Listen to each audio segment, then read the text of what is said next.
Hello, thank you for joining us. Welcome from me, Michael Scott in the UK, and from my joint convener, Sanford J. Ungar in Washington, DC. To this, the start of our fifth year of these events, which are brought to you by the Future of the Humanities Project and the Free Speech Project. The latter is sponsored by Georgetown University and the former by Georgetown's Humanities Initiative in association with Campion Hall, Oxford, and the Las Casas Institute for Social Justice at Blackfriars Hall, Oxford. Together, the two projects consider issues concerning human dignity, rights, cultures, histories, traditions, and freedoms in a wide spectrum of educational activity, policy, expression, and aspiration. In a moment, I'll hand over to Sandy, who is the director of the Free Speech Project. He will introduce today's distinguished guests and moderate the ensuing discussion before I return to chair the question and answer session. From the start, you can type in questions to the panel by using the Q&A button at the bottom of your screen. Please use the Q&A button and not the chat button.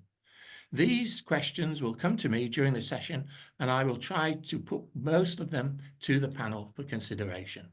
We urge you to ask questions as and when they occur to you, so that there isn't a bottleneck at the end or that we don't run out of time.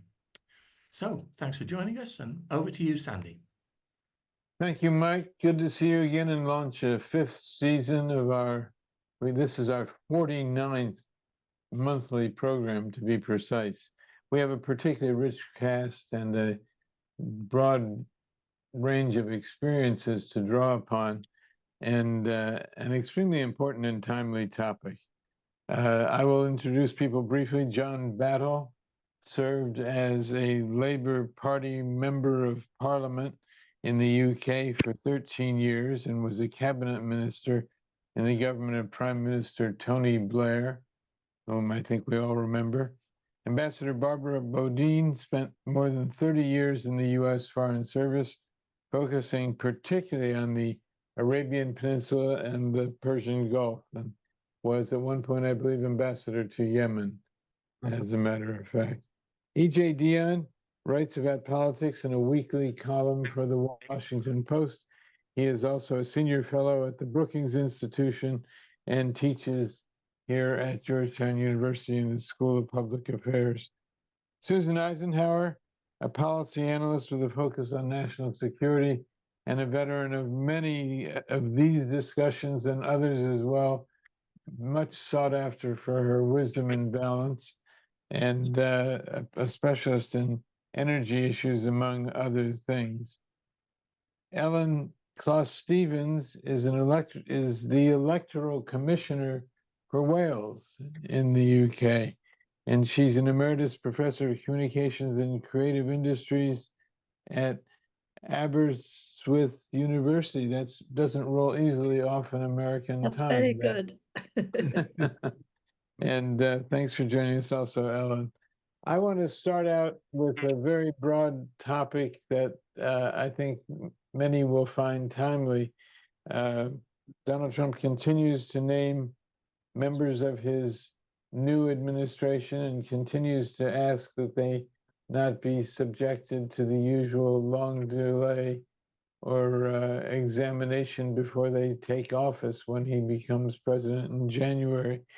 And so I think it's fair to say that among some people, the panic grows about what's going to happen. So my question to each of you, and I'm looking for fairly brief answers, is it legitimate now to panic 8 days after the election? Or is the hysteria, if one can call it that, a little bit overdone? Are things likely to settle down a bit and be a little more reasonable? Susan, I'd like to ask you first to address that question. Well, I'm going to have to go back to the notion of independence here. Independent voter. I have been for since the Obama race.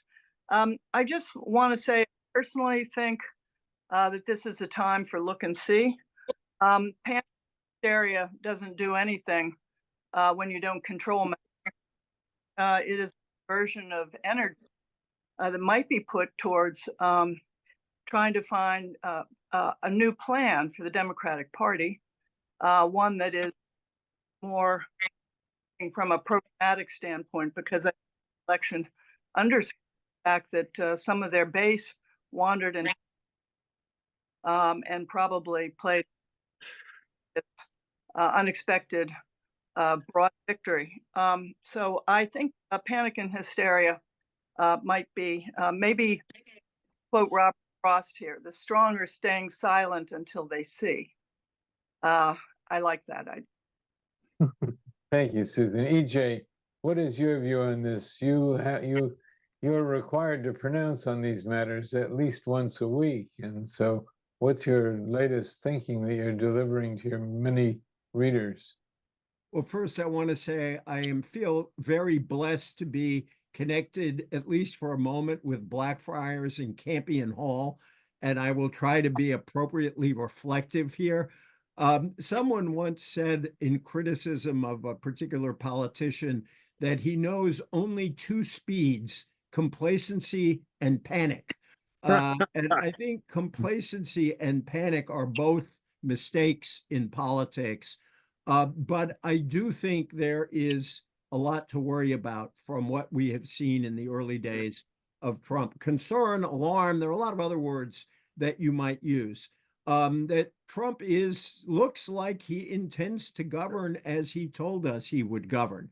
And I do think it's particularly concerning that barely a week out, and he is telling the Senate to dispense with the usual constitutional order, and to say, I want you to go into recess so I can name these people to the cabinet. And what's distressing about that is not just that it's a violation of the constitutional order, and it's not just that the Senate won't get to vote on these nominees, is that he could be also trying to evade hearings on some of these nominations. And his defense secretary in particular, there are so many Republican senators said, who is he? He is, God bless him, he's got 2 Bronze Stars. I respect that. But he has no experience running any large organization. And that nomination, as I say, came as a shock to Republicans, a lot of Republicans as well as Democrats. And I think the other cause for worry is that he seems to be ramping up very quickly his plan to deport a large number of people who are in the United States without proper papers. That could be a hugely divisive, dangerous, really troublesome action. And you already have the governor of Massachusetts saying, we won't cooperate with these mass roundups. So I think there is a whole lot to worry about. I agree with Susan that this has to be married to inward look by Democrats. Now, I'll just say one other thing, which is my theory of this campaign is that it was a run-of-the-mill election that had explosive results. A run-of-the-mill election in that it was really a normal expression of anger over high prices, economic stress, and for many voters, immigration. When you look at where President Biden's approval rating was, his disapproval rating with this electorate was, according to the exit polls, was around 58 or 59%. An incumbent party doesn't usually get reelected with that number. The classic is the country on the right track or moving in the wrong direction, wrong track. The wrong track number was 3-1 or more ahead of the moving in the right direction. So Harris faced a huge climb. She came relatively close. It was not a landslide. I think it's very important to underscore that. But it was a fairly comprehensive victory. And Democrats do have a lot of thinking to do. But I also think we shouldn't overread the result as some kind of broad mandate. It's not a broad mandate, but it's a significant result for Trump and the Republicans. Barbara Bodine, I want to go to you next as a kind of transition to our international participants in this discussion as well. You have been involved in foreign policy matters for your entire adult life. And so I think I want you to answer it still concisely, but on a double track. How does this, is the panic, or maybe we dispense with the word panic, is the deep concern on the part of some people justified both at home and abroad, or is it going to ease up in both domains? Okay, I'm glad we've gotten away from the word panic, but I think deep concern is a valid reaction, in part because we have seen the Trump movie before. And sequels are generally not as good as the originals. He has signaled, as EJ very nicely laid out, he's moving very quickly on deportations with Homan and Steve Miller. Some of his foreign policy choices have been puzzling in terms of what they bring in terms of expertise to both topic and management. He has made it very clear that he does not believe in alliances. He is more comfortable with autocrats. He has a very strong America first approach, which unfortunately tends to become America only. And he's bringing in people, and I will put an asterisk on this, Rubio is still to be determined, that support his broad world view. I think internationally, at the risk of lumping 190 some odd countries together, I think overall our allies are concerned. I think our adversaries are probably befuddled because one of the hallmarks of Trump, and I don't see any reason that this is going to change, is that he is very erratic. He will have one position and hours later go 180 degrees, depending on all sorts of factors, few of which are facts and analysis. And so I think the erratic chaos element of Trump's foreign policy is what has both allies and adversaries cautious and concerned. We don't know what we're getting, but what we saw as the prelude was not reassuring. Mm-hmm.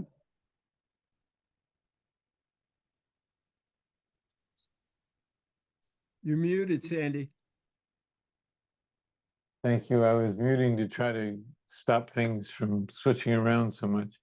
John Battle, as a former cabinet minister in a Labour Party government in Britain, how do you see this? And are you as worried as many Americans are? I'd certainly, I think what EJ said about complacency and panic. Yeah, I've been in politics locally in Leeds for 10 years and then in Parliament for 23 years during the Mrs. Thatcher years, and the times when Labour cozied up, if you like, to the Clinton regime, and then George Bush came in. So our questions then were, had we backed the wrong side and would we get any entry? So I think our view here is that don't panic, but deal with the people that you've got. But at the same time, know that politics nationally and internationally at the present time is incredibly volatile. So what look as swings, say, in the last government when we had the election and Labour won, was it really such a clear sweep, or are there real basic issues? And one of the things that I would say from this election is I think that we have to address, whether it's in Britain or elsewhere in the international community, the loss of agreement on some of the fundamentals. And I think there is quite a systemic disagreement that highlights itself in the crisis between democracy and modern capitalism, if you like, a monopoly capitalism, the big entrepreneurs and the money driving the system. I think I remember in the days of Mrs. Thatcher, she used to quote, was it a great guru was Friedman, and he always used to say that democratic societies would destroy a free economy because it would lead to mass demonstrations for the radical redistribution of wealth, something that my life's been part of resisting that equation. But I think there are some real questions to ask in Britain. The big issues on the table are, of course, NATO, security, and tariffs, and what that would do to our economy. But deeper than that are questions in Britain saying, what about polarization and the deepening of polarization? What about, and I think the phrase you use in America, politicians crossing the aisle, for example, what about the demonization of government and local authority and public institutions? Can we have a decent conversation now about where we go with that agenda? Ellen, from your perspective, what are the worries and the concerns? Well, thank you. What surprised me was how very unsurprised I was by his victory. And it's as if I sort of knew at the back of my mind that somehow he had great strength in this election and that he was a very big contender. And so I didn't sort of wake up or stay up all night and become totally surprised. But I was surprised by the visibility, and this chimes in with what John has just said, the visibility of the big tech and the Bitcoin people and so on within this election. I mean, we all understand that behind the scenes, there's a lot of money pouring in and, for a variety of reasons to every election. But in this one, the visibility of Elon Musk through his purchase of Twitter, which then became X, and you could look at that in two ways. I mean, it's the visibility is almost brash or disconcerting, or you could say he's more transparent than some of the other moguls that have handed money to campaigns in the past. But it does lead you to I can't remember exactly who said this, but about the United Kingdom, that we treat Trump's words with the utter seriousness, regard the man himself less seriously, and that the right approach was to disregard a lot of the rhetoric, but to treat the direction of travel with the utmost seriousness. So if you are looking towards deregulation of big tech and deregulation of business in general, then I think you have to look at this election as being quite significant. Thank you. I have to ask that anyone, when you're not speaking, that everyone please be on mute. We're having a phenomenon where somebody's background noise or sound is causing the picture to change a great deal. So if you could please be on mute, and then I'll remind you to unmute, a reminder I can use myself when you do begin to talk again. Susan, I'd like to go back to you to ask how, and you have said you're an independent voter, and I know you are, and I respect that. So how do you personally think that a responsible citizen should proceed now in dealing with the outcome of this election? When a Fox News weekend anchor appears to be on the verge of being named the Secretary of Defense, which is not just some sort of weekend assignment such as he's used to now. That, I have to say, is if he were being named perhaps Secretary of something else, I would postpone my concern at least. But what do we do in these circumstances? Well, Sandy, first of all, let me say there's a difference between concern and being panicked or hysterical. So let me just make a comment about being an independent voter first. I think many people outside the United States don't realize what a massive voting bloc that is. Now, I use the word bloc incorrectly because this independent voters are not organized. They have just declined to be a member of either the Republicans or the Democrats. So that tells you something about a systemic problem we have in this country that should be addressed at some point, perhaps, or we will continue to have surprises like this, I guess. By the way, I wasn't surprised either by the outcome. Let me just say that this appointee for Secretary of Defense is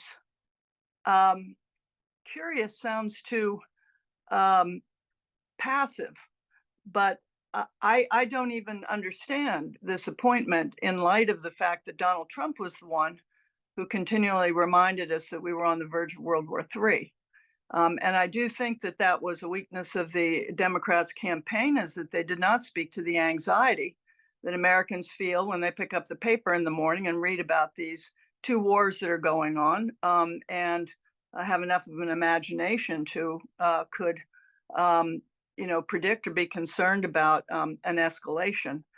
So it's a very curious, I think, appointment that requires some concern. And this is where I think, without getting panicked, people can stand up and insist on things. I'd like to just flag for other comments Jerome Powell's extraordinarily brave resistance to pressure coming from the president-elect or his allies. No, he's not going to step down under any pressure as chairman of the Federal Reserve Board. So maybe those in Congress should just say that the American people are going to hold them accountable for their Secretary of Defense, and they better have hearings and they better do it a proper way. EJ, do you see any members of Congress, and particularly Republicans, who might behave as Susan suggests would be appropriate at this time? Well, I think one of the things that's happened since Donald Trump came down that escalator in 2015 is that the Republican Party has largely capitulated to him. And there are a few, I can imagine, senators like Lisa Murkowski and Susan Collins continuing to have some real independence from him. In fact, Senator Murkowski was elected without the Republican label, even though she's a Republican. When she got beaten in a primary, she won a write-in campaign. So she has a lot of independence.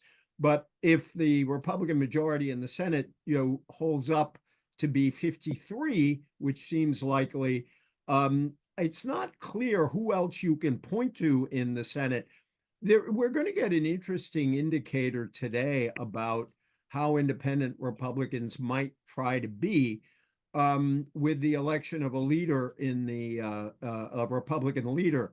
That Senators Thune and Cornyn are kind of still old-fashioned sorts of Republicans. Senator Scott, who's trying to beat them, has gotten support from almost all the people in Trump world. The advantage Republican senators have is this is a secret ballot. And so we won't know exactly who voted against Senator Scott. And Trump himself has not weighed in yet, at least last I checked my phone, because he understands that Scott isn't very popular there. But I think if they elect someone other than Scott, it shows some independence. The problem is that these two contenders quickly fell into line when Trump said, I want to speed up my appointments. So I think the worst, I think panic is better than, neither panic nor complacency is better. But if I had to pick of the two of a bad choice, I'd pick panic. But I'd rather have concern or alarm or watchfulness. There's one thing that gives me some hope, which is that Donald Trump is a lame duck president. The 22nd Amendment is as clear as day that it doesn't say no one can serve 2 consecutive terms. It says you can only be elected twice to the presidency. My hope is that the fact that Trump can't run for re-election might begin to give some Republicans a little bit of room in their own heads that I have to start worrying about the world after Trump, not the world under Trump. Now, that could take a while in coming. A lot of damage could be done in the meantime. But I think it's very important for people to recognize this lame duck quality of this presidency that could lead him to be quite extreme and get a lot of things done. He will no doubt say there's some way of reading the 22nd Amendment that will allow him to run again. I don't think even Justice Alito or Justice Thomas could read the amendment saying anything but. He's limited here. So I think we need to play at that sort of flexibility in the joints, if you will, and hope that some people become a little more willing to stand up. But I've got to say, in the short run, I'm not terribly optimistic. Barbara Bodine, I saw you shaking your head negatively for a moment there. You're not too optimistic, I take it. No, No. I'm not optimistic. No. I just Yeah. am holding out a bit of hope on that. Yeah, yeah, I was shaking my head more in agreement, if that makes any sense whatsoever.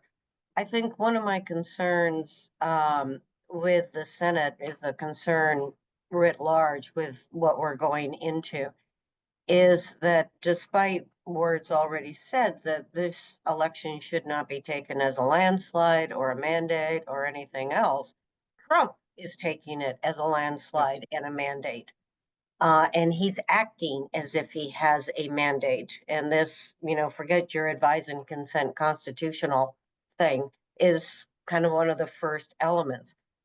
Another concern is that when Trump was in the first time, you still had a number of Republicans, and the one who comes most quickly to mind is Jeff Flake, but a number of Republicans who were willing to stand up for themselves, for their institution, for broader values.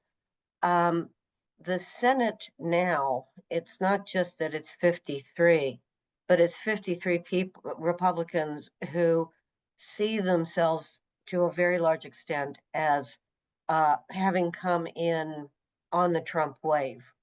Some of them are congressmen who have moved up. So we don't have the same kind of Republican senators this time as we had the last time. And I think that's critically important. The other element, and it's a little bit broader, but it goes to this, forget your advice and consent duty, is there aren't going to be the guardrails that we had last time. However, insufficient and battered and routinely fired they were. Trump has said that he intends to weaponize the Department of Justice. I don't know anything about this person who's been nominated for Secretary of Defense, but he does not sound like somebody who is going to tell the president, no, you cannot use American forces against American protesters. So I think what he's doing with this gentleman is, I was going to say disestablishing guardrails, but yeah, getting rid of the guardrails to actions that he has said he intends to take. So you're not going to have a strong Secretary of Defense. I don't know what's going to happen to the chairman of the Joint Chiefs. We're not going to have a Attorney General. All of those kinds of guardrails. The woman who's been appointed Chief of Staff sounds like a very nice person, but she is not going to come in with the policy creds and the sense of her own power that somebody like a John Kelly brought in. And so, this, he famously said that he was only going to be a dictator for a day. Well, I think you can do an awful lot of damage in the 873 executive actions you sign on the first day and then spend 4 years implementing them. So the lack of guardrails in the Senate, in Congress, in these senior administration positions, I think is what makes me deeply concerned and on occasion panicked. Could I just take a quick second to underscore something Barbara said, which is it is very concerning that this administration, from everything we already know, will be very different than the first. In the first administration, he brought in a lot of people who were traditional government people, you know, say in the Secretary of State's job and a whole lot of other jobs. And they really did act as a check. There's a famous story of Gary Cohn, his economic advisor, seeing a piece of paper on the desk that proposed abrogating a trade treaty with South Korea, and he took it off Trump's desk before Trump could see it because he was trying to prevent Trump from doing this. You won't have people pulling the papers off his desk. You won't have people in the administration checking him in the same way because he has said it himself. He's determined to fill his administration with people who will support exactly what he wants to do. That is a real worry. Looking at most of this initial list, there are a couple of slightly traditionalist people on it, but not very many. Could I just quickly insert something here because this is exactly on topic? I think, you know, the Democrats have to be very, very careful about this because if they start out making Trump the issue again, all those people who cross the line are not going to be very happy. They have got what has to be explained sometimes to foreign audiences is that people have to realize we have midterm elections in this country. And we've got 2 years for the whole conversation to be reframed. But if they're going to start with this Trump is the enemy of people as a narrative, it's going to go back to the same thing, is that his supporters are going to defend him.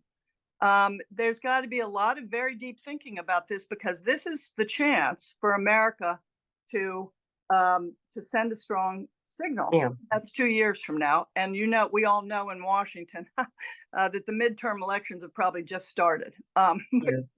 Can I just do one little quick Sorry. Go ahead, Ellen, go ahead. Yeah. Ellen, Can I please. just come back on what Stanza just said? I think this is broader than simply the election of Trump. It's actually an international narrative about the way in which our democracies are fragmenting and being threatened from within. You know, I mean, is a democracy that is 48-52 or 49-51 of two opposing sides that absolutely just shout at each other within their own echo chamber, you know, is that a functioning democracy, or is it just two factions that will never agree on anything?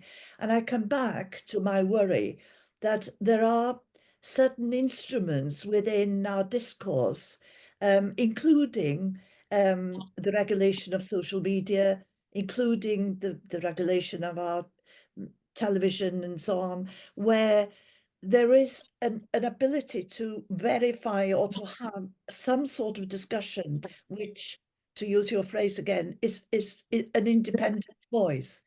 And if I'm following you correctly, I think that you're saying that the Democrats should be very careful that they preserve that independence of voice or that kind of center ground.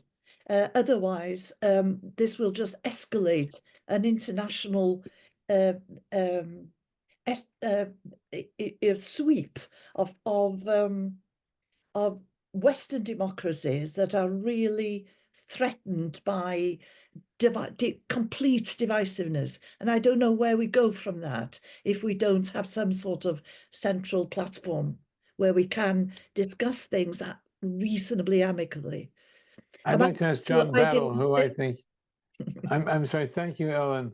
I'd like to ask John Battle to comment on this because he has been involved at the highest level in politics in the UK. And I wonder, John, what do you think, fear perhaps, but what do you think is likely to be the impact on European democracies?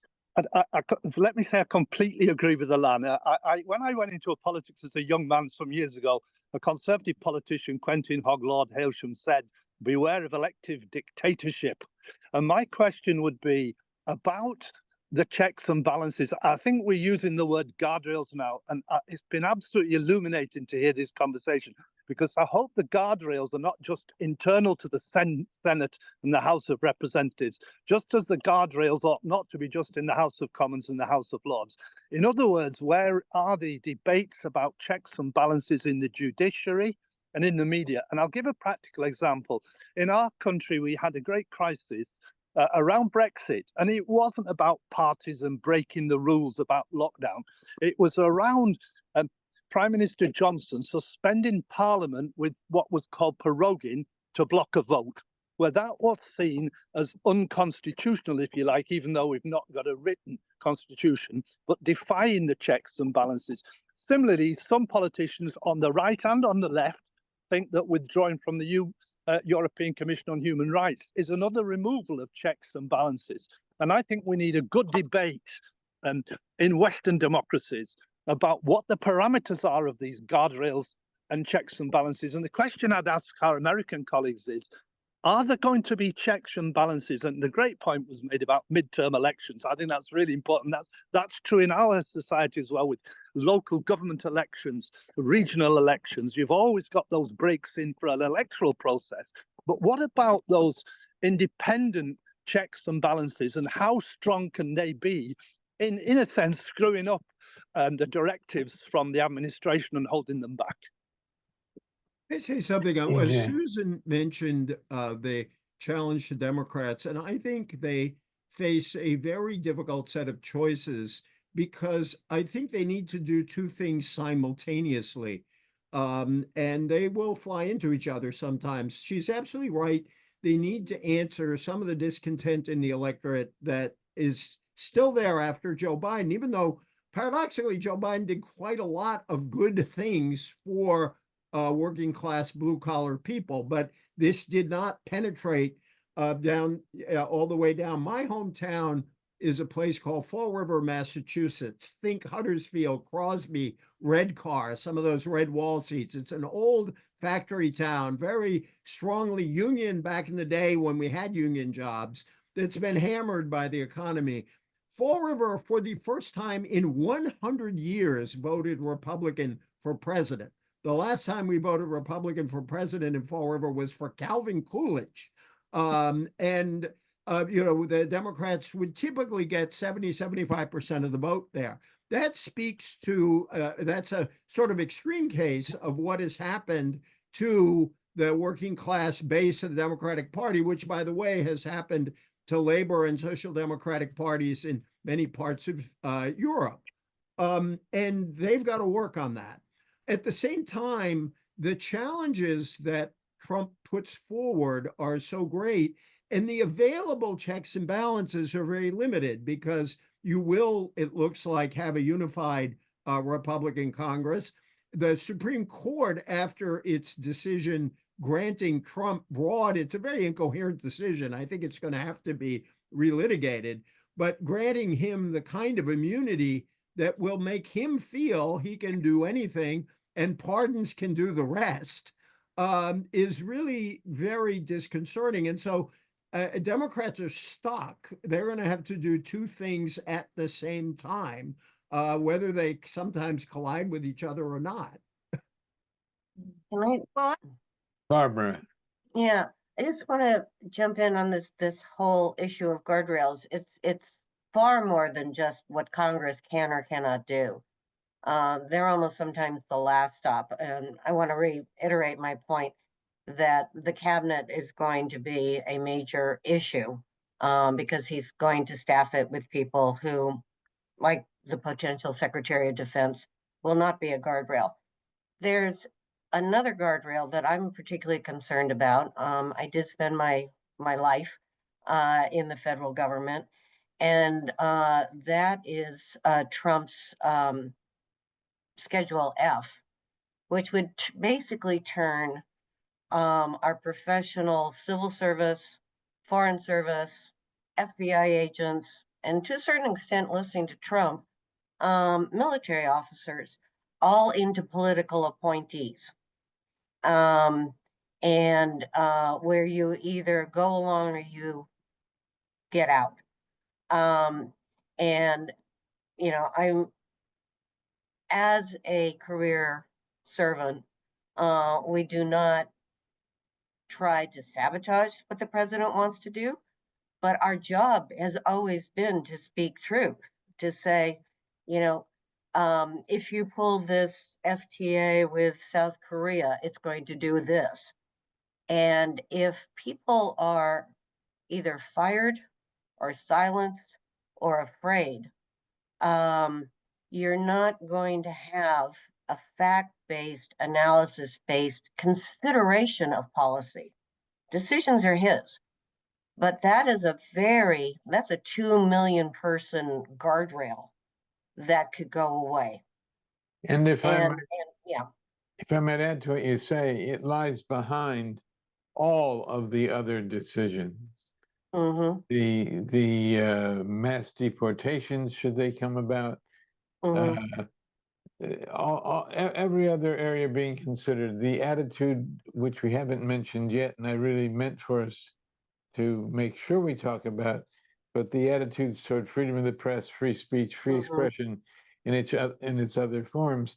In a funny way, despite all the disputes that come up, it's the career civil service that protects freedom of speech and some of our other free expressive habits in this country. So and that one is dependent on the courts to protect it. And I know that at the moment, President Biden is trying to get Congress to confirm as many judicial appointments as possible in this lame duck session of Congress. But there will still be many, many judgeships for President Trump to fill. And by the way, EJ, I'd like your thoughts on this.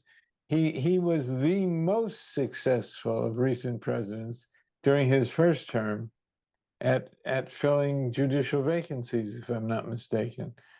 Trump was. Yeah. You're on mute, EJ. There you go. Biden got quite a lot of judges through in his term, but of course, except for Ketanji Brown Jackson, he didn't have the power to name all those Supreme Court justices, and some of them are getting older, and Trump could have more opportunities. And with the majority they have in the Senate, the filibuster does not apply on judicial appointments.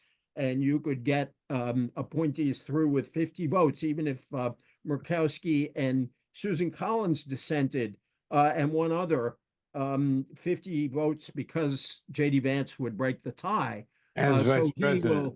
will. No, it's true. And by the way, Judge Aileen Cannon, the person who threw out the strongest case against Trump on those classified documents, that was probably the most slam dunk case. She was confirmed after Biden won the election in this period, waiting for the other inauguration.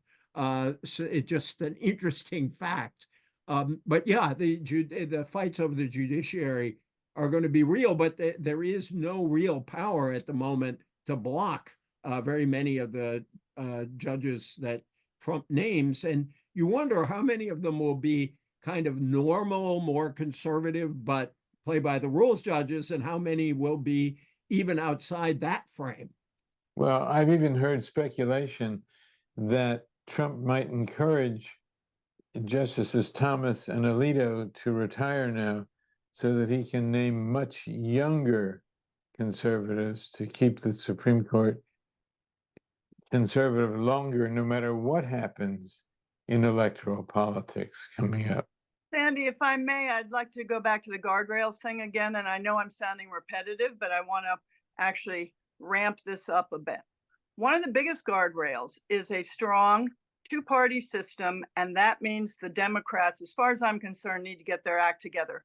The reason Vice President Harris, I think one of the big reasons, and I say this as an independent talking to other independents, failed is what are we having a campaign around joy? There wasn't a joyful person in the United States of America during this election. And then the night Oprah comes out with her, my heart sank all the way down to my toes, because I understood that it tone deaf. And, you know, if there were a strong leader for the Democratic Party right now, and so I think that's one of the big challenges, EJ, is for them to find somebody to replace her who can begin to craft a message that is strong and powerful to retake back, you know, those constituencies that left. Now, I know the other things are worrisome. They're dangerous if they happen and the rest of it. But what would be more dangerous is if Trump enlarges his mandate through Congress 2 years from now. And nobody has said it on this call, but I have to say I respect Kamala Harris, but I don't know who was telling her to talk about joy, but that one fell absolutely flat. I think you're right. We're going to switch over to Mike Scott in just a moment. So people who have questions that they've not yet put into the Q&A button would want to do that right away. There are several waiting for him. But before we go to Mike, I want to ask a blunt question and get blunt, quick answers from everybody. And this is a subject in which everyone's an expert because no one knows what's going to happen.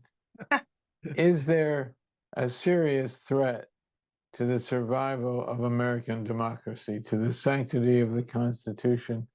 Does it feel that way? And does it feel that way viewed from afar? I think is just as important as whether it feels that way from close. Ellen, I'm going to ask you to answer that first. Okay, well, at the risk of repeating myself again, I really think that the threat is the ownership of media by big tech.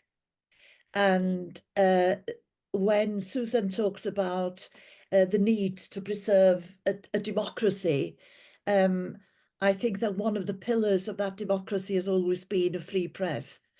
And it worries me, really worries me, that the guidelines for freedom of the press might disappear, and that the media ownership has become a real issue.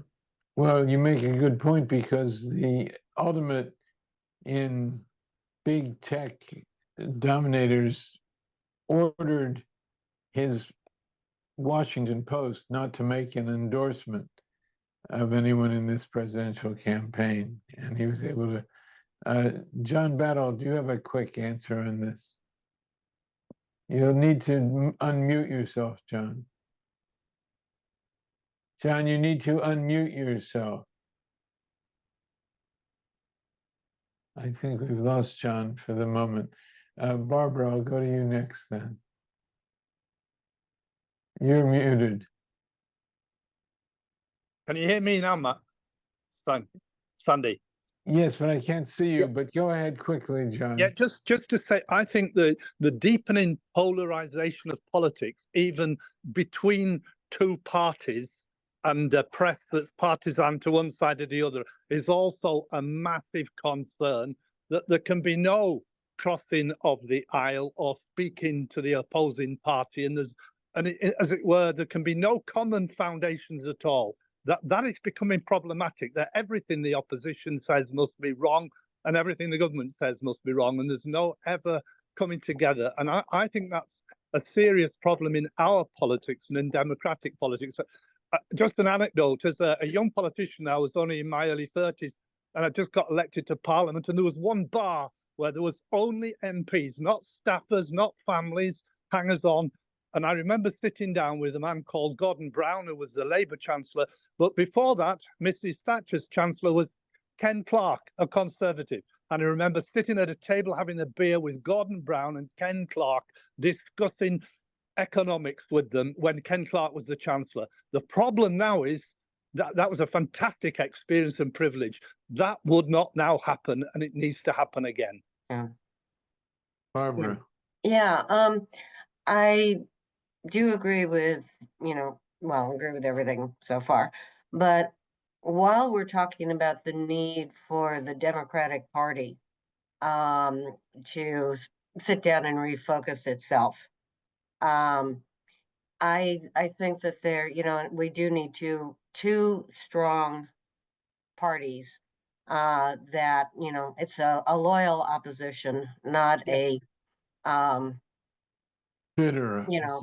zero-sum opposition. I Absolutely. think that there's a big Yeah. question for the Republicans about what is the Republican Party. Mhm. And I think, Susan, you made, very good points that, just going after Trump is not sufficient. But Trump has made it all about him. And there is no really viable Republican Party, and no clear Republican ethos or ideology beyond Trump. And so I think, we don't have the Republican Party. I was raised a Republican. My family does not know what happened to me, but I was raised a Republican. And I was one of those people that for years said, I didn't change, the party did. Um, and so I think, maybe it's time for both parties to sit down and decide, are we the party of Trump? Are we the party of MAGA? Is this our new series of principles and ethos and standard operating procedures? Are we comfortable with somebody who says, advise and consent is anachronistic?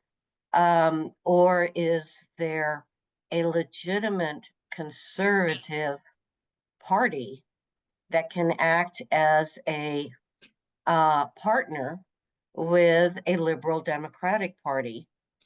Neither one of them sloshing around in their extremes, but actually trying to work on governing. And I think Excellent. that gets to the Wait, polarization John, issue. no, I have to go to EJ very quickly to answer this question because Mike Scott is waiting with Uh, I want to questions from just our say listeners. two things Be able to quickly. One is, I think the real problem is the radicalization of the Republican Party under Trump, and that in many other democracies with multi-party systems, that wing would be off to the side in a separate party like the Reform Party or the AfD or any number of right-wing parties we could name. Democratic Party has its problems, but it's got a lot of moderates in it. Alyssa Slotkin, who just got elected from Michigan, Abigail Spanberger, who has a very good shot of getting elected governor of Virginia. I could go on with a pretty long list. Annie Kuster, who just retired in New Hampshire. And so I do think the radicalization of the Republican Party is a problem, even though Democrats have a lot of work to do. I wish I could say to your question, no, that you originally asked, but I am really worried. And I hate kind of saying that 8 days after an election, and it sounds like the panic that Susan, called out at the beginning. But the moves we've seen so far are very troublesome. And on the media, very quickly, I signed that protest note, as you probably know, Sandy, when the Post didn't endorse. But put aside that decision one way or the other, this election showed that the power of the traditional media that tries to sort of report news and provide a kind of account that everybody can agree on has really collapsed. And that in this election, all kinds of other outlets were more important, more sought after by the candidates. There's a real conversation we got to have about the media system, because it's not just because I am very devoted to the old media, but I think that their loss would be a big one, and it's particularly big at the local level Right, in the obviously US, true. as you know. Susan, very quickly. I'll make it that I used to be a Republican too, and was very involved in policy circles. So yes, I have not. That's not been my intention to single out only Democrats. The Republican Party has to have that moment to do exactly what you say. But I'll tell you where the Republicans are today. They're all independents. The Eisenhower Republicans, the George H.W. Bush Republicans, the Ronald Reagan Republicans, a lot of them are all independents now. And I don't want anybody to think that there isn't a lot of talk about this behind the scenes. Okay. But Donald Trump just got enough support to claim that he has some power. So let me just say That am I concerned or not? Well, of course, but it's back to this misplaced energy. I just want to say you can't get the infantry to go into battle if they think they're going to lose the war. Or I should say, you can't get them to go into an engagement if they don't feel like they can win the battle. In other words, we have to create some sense that yes, democracy is going to work in this country, or it will collapse of its own weight. That's all I'm arguing for. And I think that whoever can come out and create a vital opposition to the things that are going on that we're all concerned about, unless that happens, it'll be almost impossible for the Republican Party to put itself back together.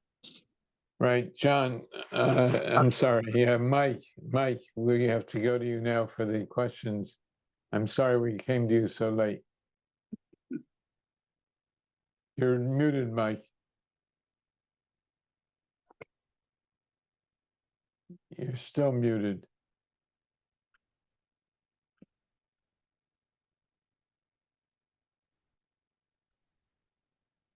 There you We go. seem to have gremlins in. I don't know who's putting the gremlins in today, but we've had more than normal. It's been a bit of a trumpet time. Anyway, let's get to some of these questions. Victoria Mumford Smith, hello Victoria. I know you're from the UK. She just wants a clarification, I think, over the statement about Trump not being able to stand again. And she asks, will Donald Trump have the power to change the Constitution, which states that you can only act as a president twice?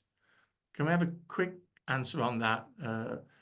The answer PJ. is no, unless he can get the Supreme Court to interpret a provision that is kind of airtight. So there is no way the Constitution will be amended. And that's very important. And I think one of the reasons I raise it is I think it's very important early on for people to note the plain language of the amendment and to say this is his last term. So he would have to overthrow the Constitution because there's no way it would be amended and that would get removed. There wouldn't be support for it. Wouldn't be enough support for it. Okay, thanks. Ewang, how will Trump's foreign policy likely influence USA's relationship with Russia and China, especially on the issues of Ukraine and Taiwan? Barbara?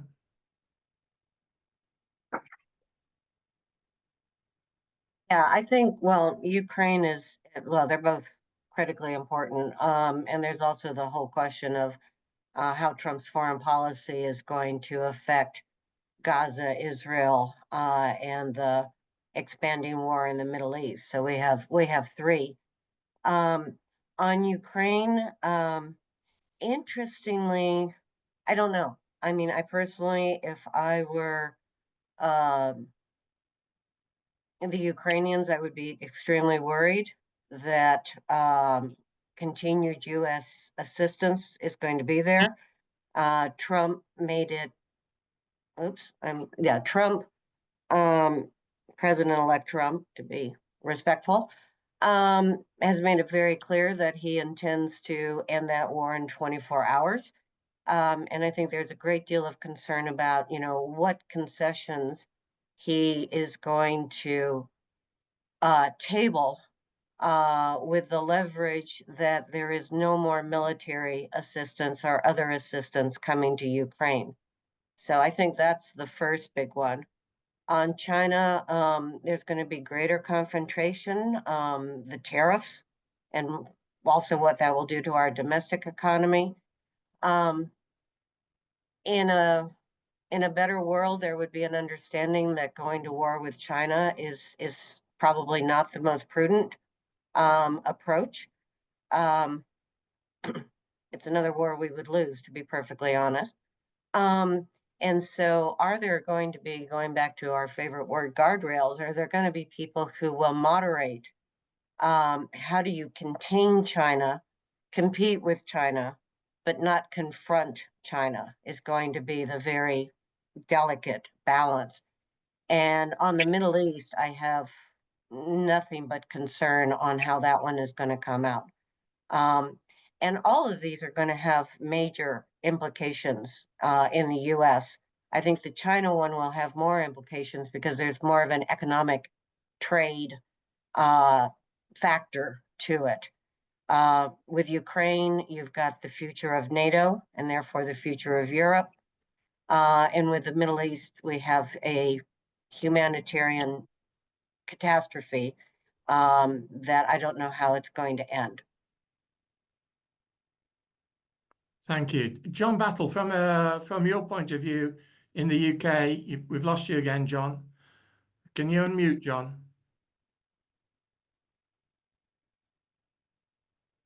No, you're still muted, John. It's muted now. It's playing up. Yes, go on, question.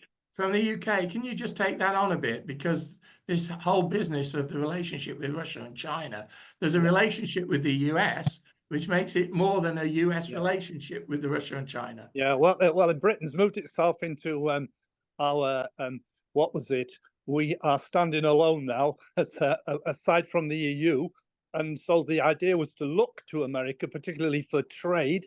And there's a real fear about the economy if there are real tariffs put on goods going to America. 60 billion worth goes to America, and if there's a trade barrier starts to be built with America, that could really damage our economy. And of course, the new government has got a big mandate to do something about really building a growth economy. So there's real serious worries about the economy.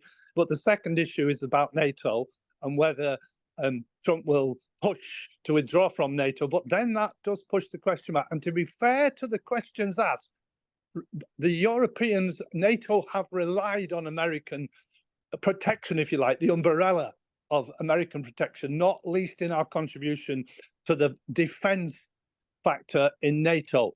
In other words, there are real questions to be asked within NATO itself. But if there is a withdrawal from NATO, then the whole question of Ukraine's up in the air again as well. And there are really, the approach being taken at the moment on this side and within, as far as I can understand it, and I'm not party to the inner workings of government at the moment, though I have connections, I get the impression that cautious pragmatism is the way forward. See what's proposed, deal with it in detail, patiently and courteously, and not go down, as I think one of the contributors said, the role of just rubbishing the new administration and saying to hell in a handcart with it and it's your problem. No, engage, and engage pragmatically, I think, is going to be the approach. Okay, thank you for that. Another question's come in about the fact that democracy is being threatened through the press and the control over the press and through the issues being debated. What about the universities? Part of the democracy is the autonomy of the university. Is that being threatened now? Susan? Well, I think it depends on which university, it depends on which college. And I think I haven't been back to my own institution since the election. I just got back from France, as a matter of fact. So I am listening to this assessment about the international reaction with great interest. You know, I think my own institution, Gettysburg College, is working very, very hard to make sure that people of differing viewpoints actually interact with each other. We had a big party is the wrong word, but a big gathering of Democrat and Republican students to watch the election returns together. And so I think that's a very individualized question.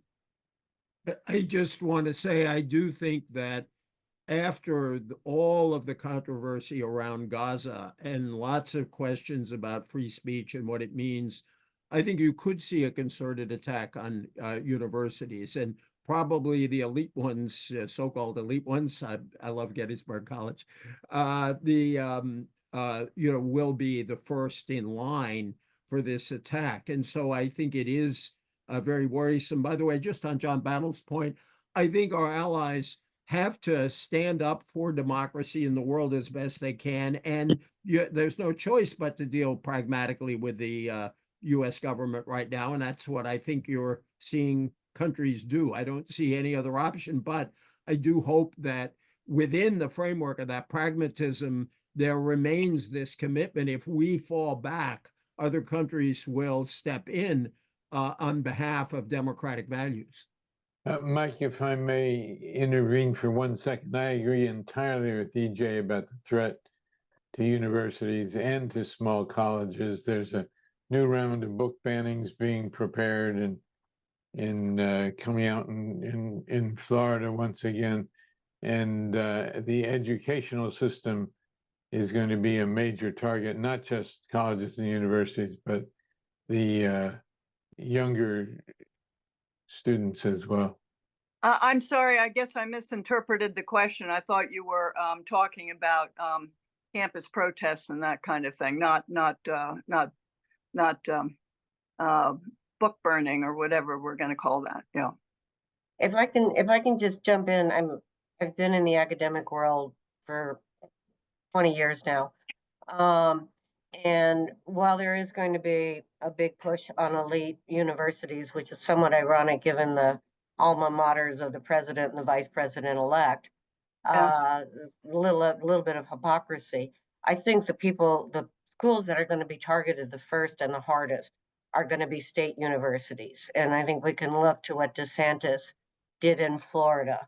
There is federal money, there are federal grants, the federal government has far more sway over public universities.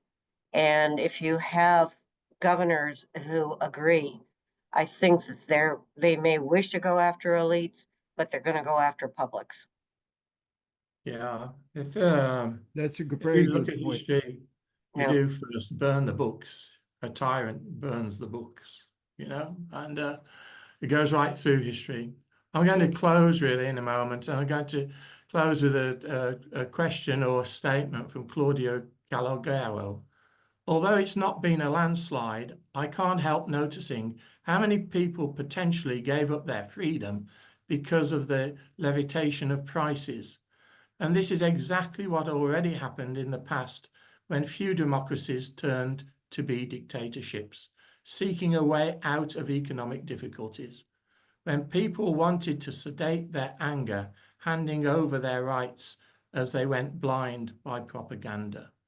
I'm sure that he's thinking of the 1930s there. Yes.